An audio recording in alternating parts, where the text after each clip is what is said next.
A man of God helps you depend on God, not on him. A man of greed wants you to depend on him so he can extract money from you. A lot of so-called prophets today charge people money for ministry. The more you pay, the more they pray. Today, many churches and prayer camps charge money for what they call consultation.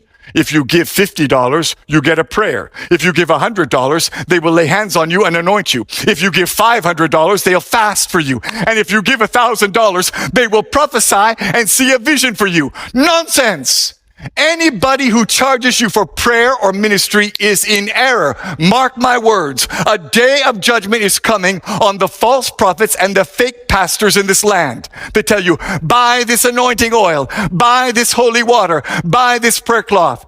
Do not be deceived. Jesus never sold any miracle, and neither did the apostles. We have to get back to the place today where we depend on Jesus and Jesus only. The cult of celebrity pastors must end. And here's the problem we make today. We think if a prophet speaks words that come to pass, well, then it means he's a true man of God. We think if a pastor performs miracles, signs, and wonders, that he must be operating in God's supernatural power. But the fact is, you can speak prophetic words that come to pass and still be a false prophet. You can perform miracles, signs, and wonders and still not operate in God's power. Because this is so important, let me emphasize it and say it again. Deception is not just wrong words, it's also a wrong lifestyle. A false prophet may have the right words and even predict things correctly, but if he has a wrong life, he is a false prophet. There's a pastor in Tanzania who said, because I'm anointed, my feet cannot touch the ground while I'm preaching.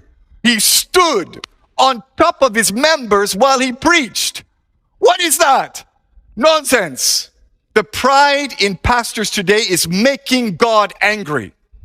Pastors tell their members, bow down, kneel down, touch my feet. Stop it. Jesus and only Jesus must be glorified. A few years ago, Pastor Rabalago of the Mount Zion General Assembly in South Africa was spraying Doom, super multi-insect killer, in people's faces to cure their sickness. Pastor Light Monyaki of the Grace Living Hope Ministries commanded his congregants to drink rat poison as a demonstration of the power of faith.